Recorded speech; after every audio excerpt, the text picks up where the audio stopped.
So welcome. I'm really happy everybody's here. You're going to learn in a few minutes here that I have a lot of really strong opinions about health and about nutrition. And so if you've come for like a small little talk where you're just going to hear a couple of really good ideas, you might want to leave right now. Okay? So there's my second most opinionated person on health standing back there, Lanny. My first strong opinion is this walk that we just had go by. And where's Melissa? Melissa, I was adjusting her in the back, and I said, good to see you guys. I said, okay, these walks put me over the top.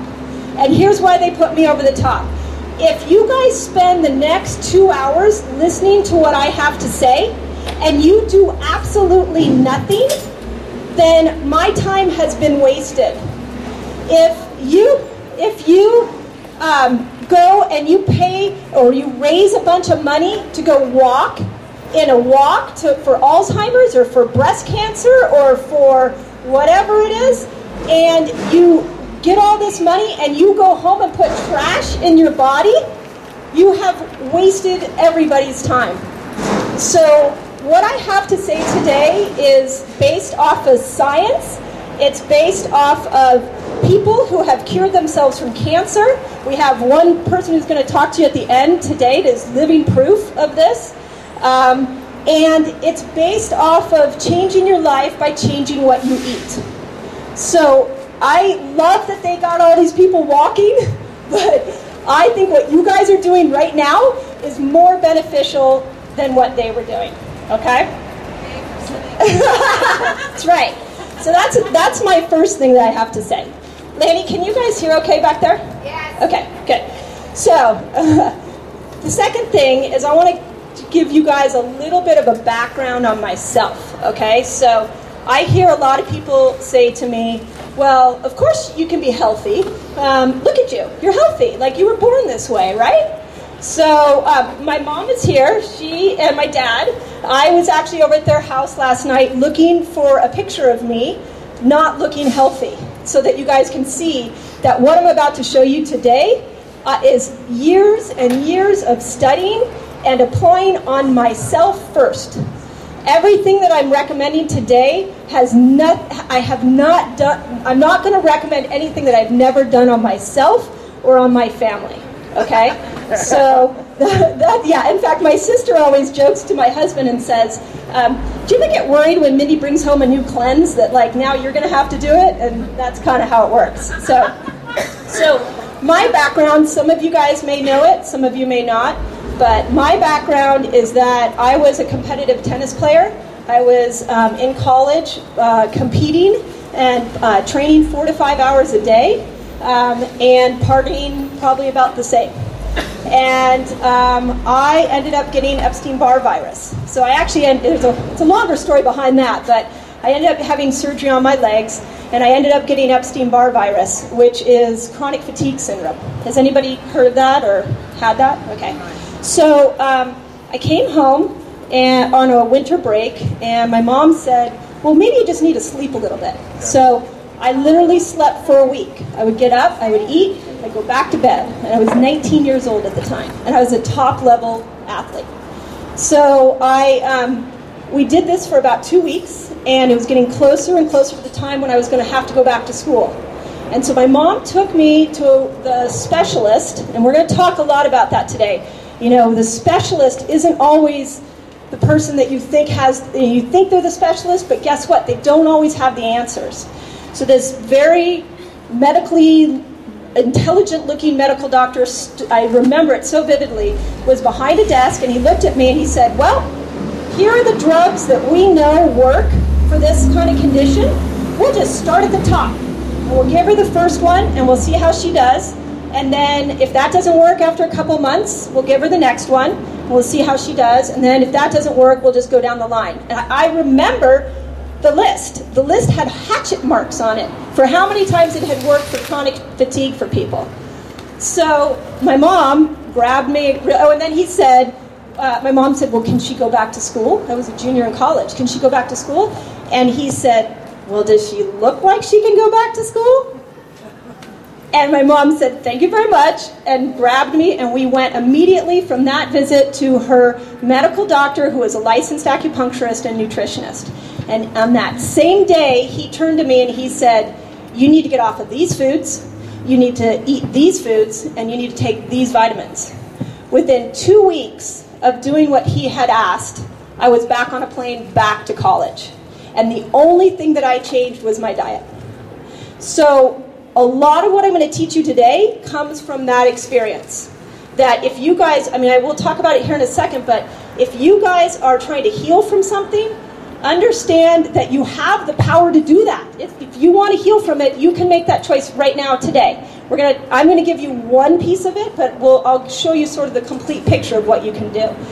If you are one of those people that are like, whew, well, that was kind of a crazy story Dr. Mindy told. I'm really glad that didn't happen to me. Or your neighbor gets cancer down the street and you say, gosh, I'm really glad that, whew, wasn't me. Guess what? I'm going to show you some statistics today. If you don't make a change, it's going to be you. So just keep that in mind, that I am not here to just give you a little bit of information. I'm here to change your life and improve your life and everybody around you. So with that in mind, oh yeah, I forgot you're my assistant. So why are you here? Okay, so all week long I've been talking to people about why they were coming. And I got a lot of different possibilities. So some people are here, they want to lose weight. Some people want to increase their energy. Some people need some more mental clarity.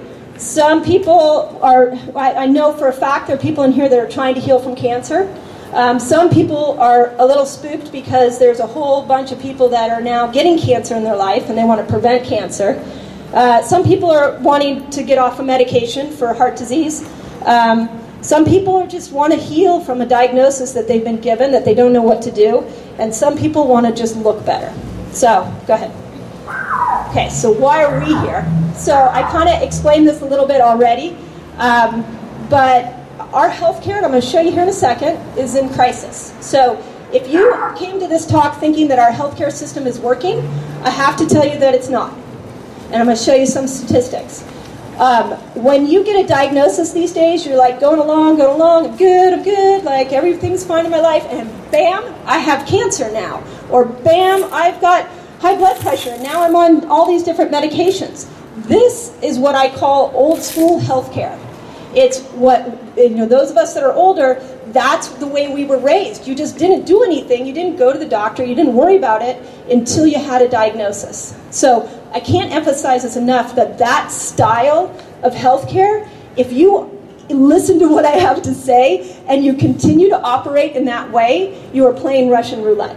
So why do I take 2 hours on a time when I could be home with my family to educate you guys on this? This is the number one reason why. Because we have to change our thinking on how we approach our health.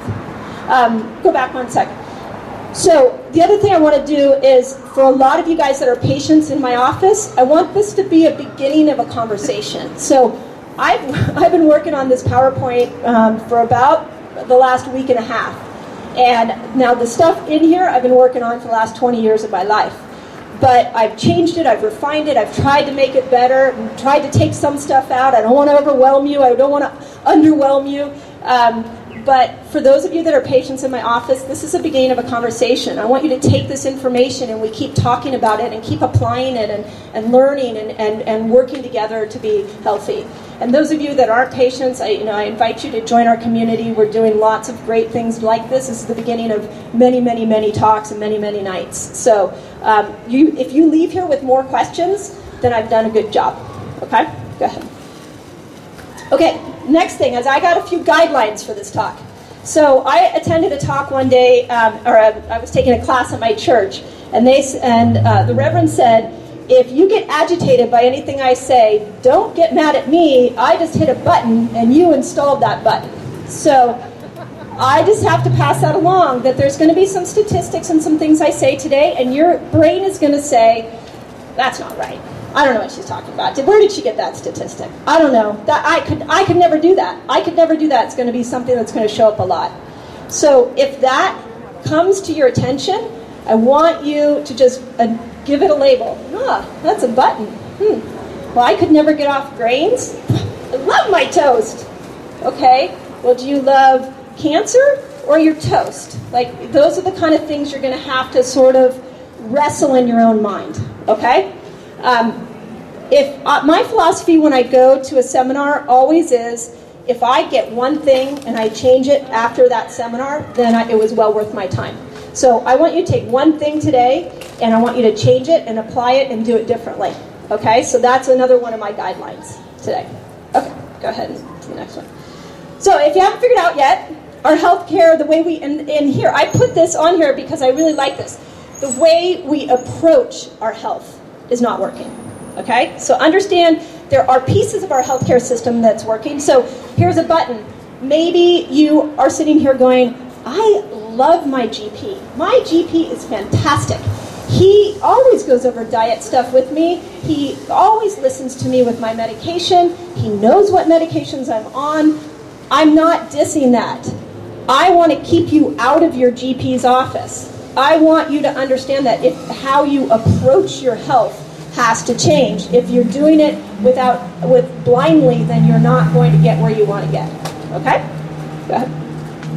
So, if our healthcare system was working, then we would not, our life expectancy in the US right now, we are 38th in the world. So we have the most resources. We have, we're probably not the most educated, but we have a whole lot of technology. We have surgery units up the yin-yang. We can take anything out. We can modify anything. We can change things in your body left and right. Yet we are 38th in the world. So what is happening to us that's causing that? Go ahead. Right now, the top 3 causes of death, and this was actually, this was in 2008. So, okay, it's a little 4 years. Oh, okay.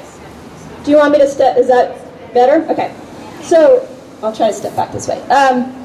So, as of 2008, the number 1 killer was drug surgery, and these are properly prescribed and improperly prescribed, properly done surgeries and improperly done. This is the whole ball of wax. But, 999,000 deaths in 2008 from our healthcare system. The second one is heart disease, and the third one is cancer. Okay, go ahead and do it. So, and again, you may be sitting there going, that might be a button right there. When I usually do an orientation class in my office, and when I bring up that the leading cause of death is properly and improperly prescribed medication, I get a lot of, what? I don't know what you're talking, you don't know what you're talking about, I can't believe that. Go look it up on the internet. That is a true statistic. Okay, the sad reality, this one has a lot, you'll have to keep pushing. Okay, right now, 60 million Americans, keep going, just keep pushing until they all come up. 60 million Americans are overweight, and 30% of that 60% are actually obese. Now, I want to stop on this topic for a second because we're going to talk about obesity here in a second. I don't think skinny equals healthy, okay? And what I want to teach you today is not how to get skinny. I don't think you being skinny means that you are going to be the healthiest person on the planet. I know plenty of people who are very, very thin and very, very full of toxins. But I do believe you have a set point. And when you are eating properly, you naturally fit into that set point. And it usually looks fairly thin. So obesity, and I'll show you here in a second, the more weight you carry, the harder it is on your organs, bottom line. That's something that we just all have to keep in mind. Okay, heart disease. Every 34 seconds, someone dies of heart disease. I'll explain a little bit about that later on. And then cancer, which we're going to put a big, this month is Cancer Prevention Month and Cancer Awareness Month, which is why I chose to emphasize cancer in this talk. And then also, there's so many people in all of our lives right now that have cancer. But understand that 1,500 people are dying every day from this. On 9/11, we all go, oh my God, it was such a horrible day. It was horrible. And guess what? 2,000 people died? Well, 1,500 people are dying every day from cancer. We have more money going to cancer treatment than ever before, but still 1,500 people are dying. So we have to look at this differently.